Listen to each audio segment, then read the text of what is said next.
नमस्कार दोस्तों, आप सभी को स्वागत है मेरे इस चैनल में। आप सभी को मैं अपना एक क्लिप्स दिखाना चाहता हूँ, जिस क्लिप्स में आप सभी को पता चलेगा कि कैसे पाकिस्तानी हमारी इस चंद्रयान-3 के लिए 3 के सक्सेस में रो रहे हैं, बिलख रहे हैं, मतलब छटपटा रहे हैं कि हम लोग इतने सक्सेसफुल हो गए, हम लोग कैसे चाँद पर चले गए, हम लोगों ने कितना मेहनत किया है और आज वो लोग रो रहे हैं इसलिए क्योंकि वो लोग आज चाँद पर क्या वो लोग खाने को तरस रहे हैं, रोटी को तरस रहे हैं, अपने ज़िंदगी के बेसिक नीड्स पूरा करने के लिए तरस रहे हैं।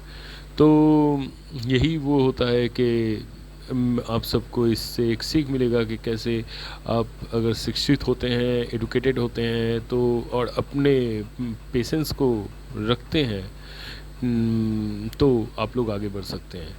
जब आप पेशेंस खो देते हैं, जब आप अपने ऊपर विश्वास खो देते हैं, कॉन्फिडेंस खो देते हैं, तब आप डेफ़िनेटली आगे नहीं बढ़ पाएँगे। तो ये वो सीख है, जो सीख हम सभी को सीखना ज़रूरी है। कैसे हम लोग अपने पेशेंस को थामे रखा, अपने धैर्य को थामे रखा और कैसे अपने ऊपर विश्वास रखा, अपने क्वालिटी कैपेबिलिटी के ऊपर विश्वास रखा। कैसे आज भी अगर आप खबरों के चैनलों में देखेंगे तो ब्रिटिश वाले ये बोल रहे हैं कि भाई भारत तो चाँद में पहुंच गया है और उन लोगों को एड देने का क्या ज़रूरत है, उन लोगों को जितना एड दिया गया है वो वापस लो। कल ही मैं खबर में देख रहा था और मैं अफ़सोस कर रहा था कि यार ब्रिटिश वाले जो अपने आप को इतना एजुकेटेड बोलते हैं, वो एक ही तरीके के 2 टर्म्स कैसे रख सकते हैं। कुछ दिन पहले एक इमेज आया था जिस इमेज में ये दिखाया गया था कि हम लोग गाय माता को लेकर स्पेस एलिट ग्रुप में खटखटा रहे हैं, ऐसे मीम्स निकले थे।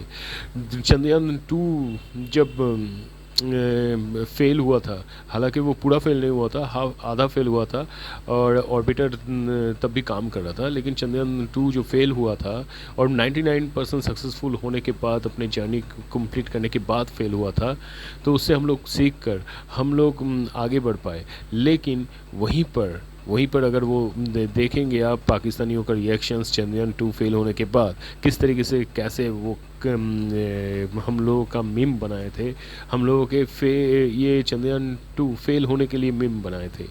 तो यही फ़र्क है, यही मेंटालिटी के फ़र्क है। लूना 25 जो था रशिया का, वो फेल हुआ था, हम लोगों ने अफ़सोस जताया था। क्यों? क्योंकि उन लोगों ने कोशिश किया था और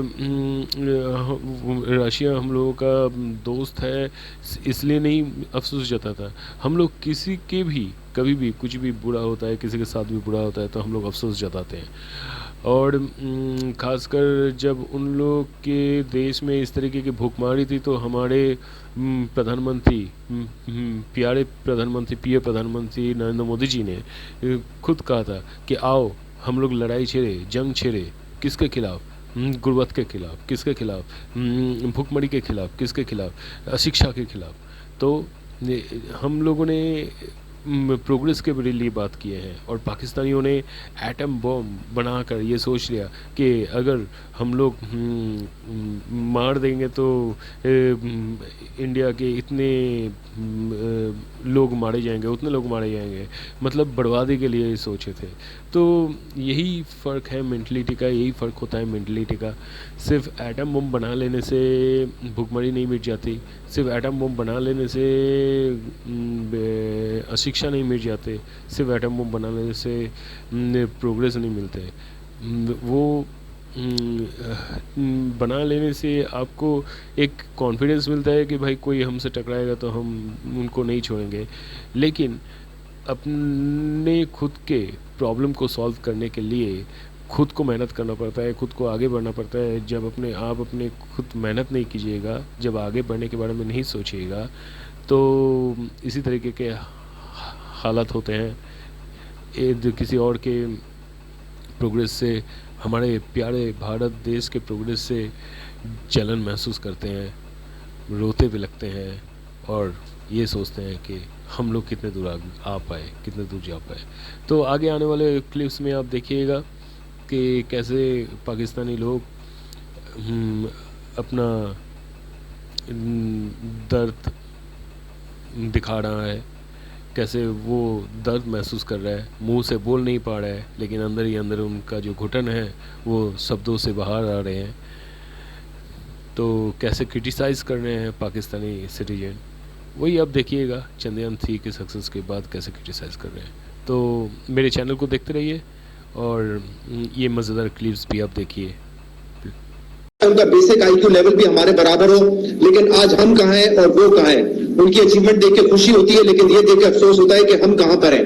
हम अपने बजट से मुश्किल इस वक्त कर्ज की अदायगी कर पा रहे हैं, तो कब हम ये मिलियंस ऑफ डॉलर अपने स्पेस रिसर्च पे लगाएंगे, इसका इल्म नहीं है कि हम कोई ऐसी अचीवमेंट। स्पेस रिसर्च वो तो बड़ी आगे की बात है शहजाद, दुरुस्त आप निशानदेही करें। हम तो यहाँ पर अभी तक एजुकेशनल रिफॉर्म्स नहीं कर पाए। हम एजुकेशन और हेल्थ केयर के लिए कितना आप बिल्कुल सही कह रहे हैं, लेकिन मसला यहाँ पर यह है कि अगर हमारी तरजीहात दुरुस्त हो और हम इन मसले मसाइल से बाहर निकले तो फिर हम आगे कुछ सोचें और दूसरों से कंपेयर करें। हम तो इस वक्त किसी पोजीशन में नहीं है हम साया मुल्क से कंपैरिजन करें।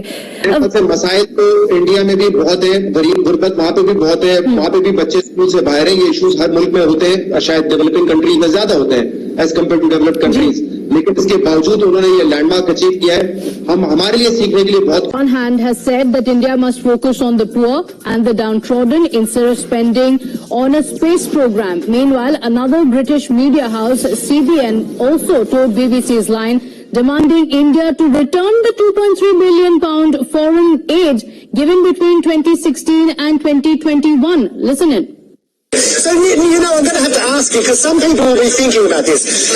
India, a country that lacks a lot of infrastructure, a country that has extreme poverty. I think more than 700 million Indians don't have access to a toilet.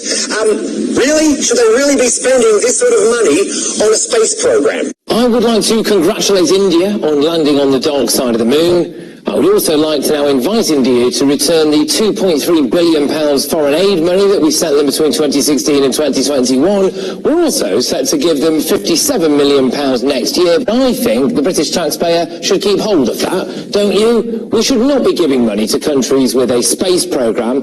As a rule, if you can afford to fire a rocket at the dark side of the moon, you shouldn't be coming to us with your hand out.